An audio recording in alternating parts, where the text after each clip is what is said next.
They gonna fight 'em off. A 7-nation army couldn't hold 'em back. He's gonna rip it off. Carnivores and apex predators. Survival of the fittest it is. Fight for your right to fight. The Lowell Cardinals. Raise 'em up high, boys, and come together, as fleeting days of glory never last forever.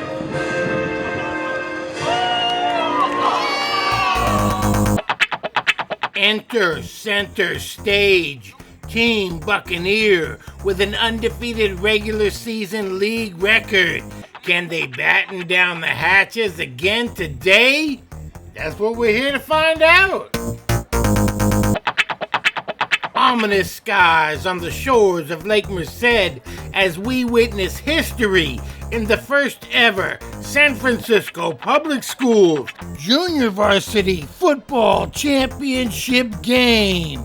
On a 4th and 6, Owen be throwing, Leblow gets us flowing in the right direction, connection, Hagen Huang. Banging down to the 2, that's how he do. But can they punch it in from there? Answer to the affirmative. Gail Romo does the honors. Big fist pump.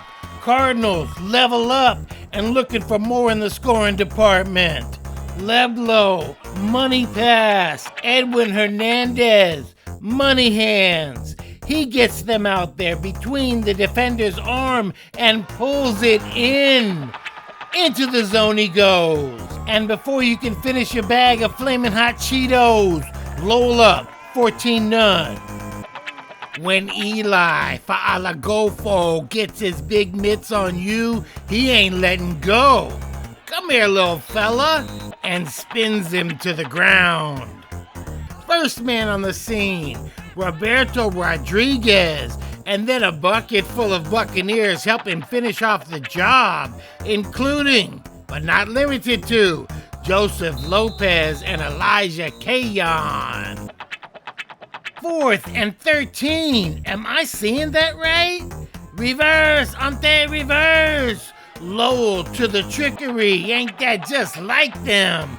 Hagen zooms forward for 16, and the band plays on. Preston Wong chimes in to the tune of about 12 more, spinning down to the inches. A penalty pushes them back, but that don't make no never mind to Leblow. Play action, roll out, looking, takes matters into his own hands. Throw him up, throw him up, throw him up. Lowell, large so far. Balboa has got to make a charge. Great O-line work.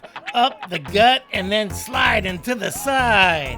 Ta'u Sakopo for 33. And look, it takes 1, 2, 3, 4, 5, 6, 7, 8, 9, 10 players to bring him down. Jonathan Diaz, where you at? It's cool, man, it's cool. We got you this time. Buck QB Jamari Oliver has the skills necessary to turn this dangerous situation into a most positive one. Shifting gears and changing directions on a dime, the track star Elijah Morris turns on the afterburners. 49 yards worth of good old-fashioned throw, catch, run, and TD fun. Just a handy tip for all you viewers out there. If you ever hear the words on the ensuing kickoff, you know something about to go down. And that something is Mr. Hagen Huang. Hits the sideline. Juice to the box. Do it. Throw 'em up. And that, party people, is an athlete. And that, party people, is a play. That is an athlete making a play. One more time, bring that beat back with color commentary extraordinaire. Everybody ready for the breakdown? It's breakdown time. Hagen, get it, got it, gone. Hagen, want it, consider it gotten. And that concludes this week's episode of The Breakdown. Just as soon as the Bucks make a move, the Cards make a move right back. The Blue Crew turn to Morris, and he's got a whole lot of shaking going on in just one run. That's good for a first down, but Balboa could not string those together, and Lowell takes over with one more chance to score before the half is out. Wong, Preston, and there ain't no guessing. He's running strong, hard, and forward. Look at him, pointing like, I got you, dude. The mountain of a man, Toa Valentino Talau, impedes and slams the runner to the ground, with help from his boy, Taus Akopo, who takes his legs right out from under him. If you can't go through a mountain, GPS, redirect, you go around it. Leblo takes an alternative route and a stroll on the wild side. He wants pylon. He gets pylon. And dang, did that happen fast. A tsunami-like flurry of red and white action has pushed the Cardinals to a 4-score lead as we find ourselves in quarter number 3.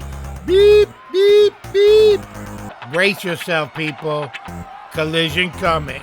Now that's some shit right there. That's some action.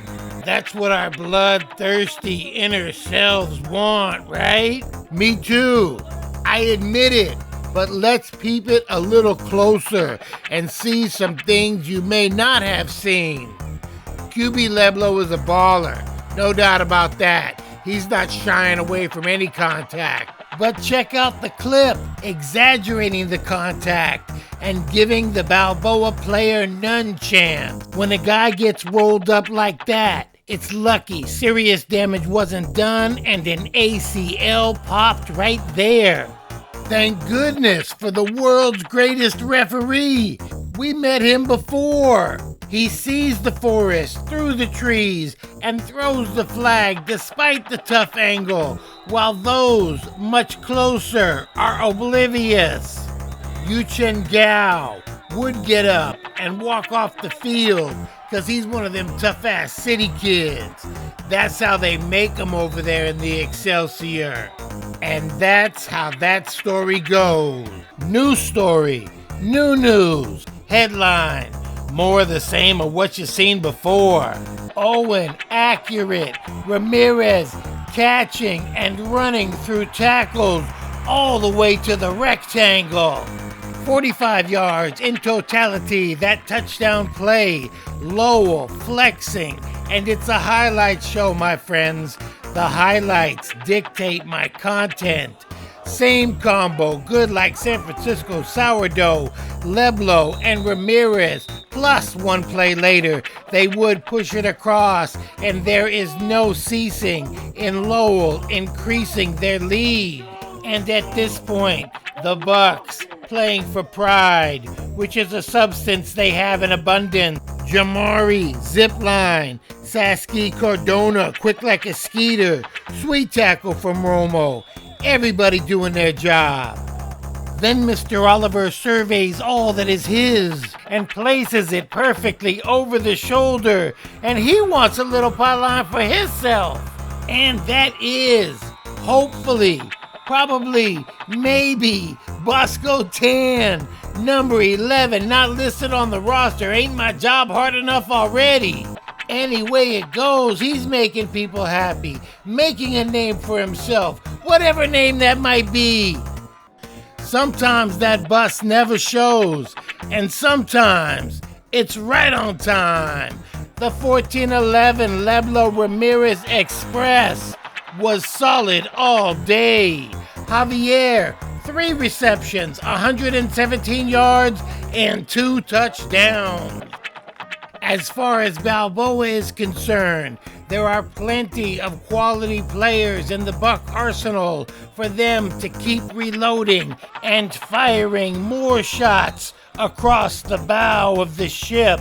The future is nothing but positive, And if Jabari and Morris continue down this path, along with everyone else on this talented roster, then they are going to have some things to say in the years to come. But I ain't gonna lie, 'cause I ain't no liar. Today in its entire belong to the Cards. One last hit from Hagen, and let the celebration begin. Damn Redbirds flying high with an historic victory, writing their name in stone for all of future to look back upon, winning the first ever San Francisco Public Schools JV football championship game.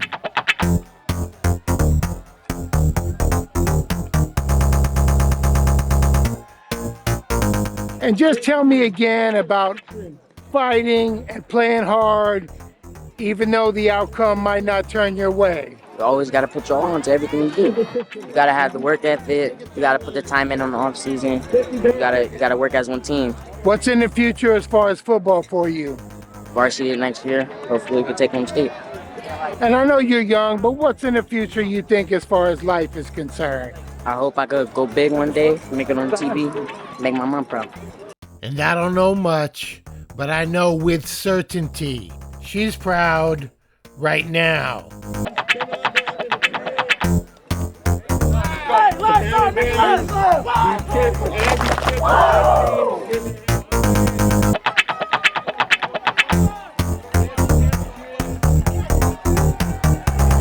Why do you do it? Because you're good at it, because it's fun, because you're competitive? Touch on those. Just the thrill, and it's really fun. I just have a lot of fun playing sports. You know, it's a big part of my life, a big priority. So if you had to say, Dad, this is the one restaurant on my championship day that I want to go to, where's that restaurant? Definitely Kiki's on 9th and Irving. I love Kiki's. Get a Mexican roll and a chicken karaage appetizer. Oh, that's delicious. As long as we're rolling, what's your favorite bus? Ooh, my favorite bus, probably the 48. Goes right near my house, but yeah, 48's, I love that bus. I live on it. Damn good answer.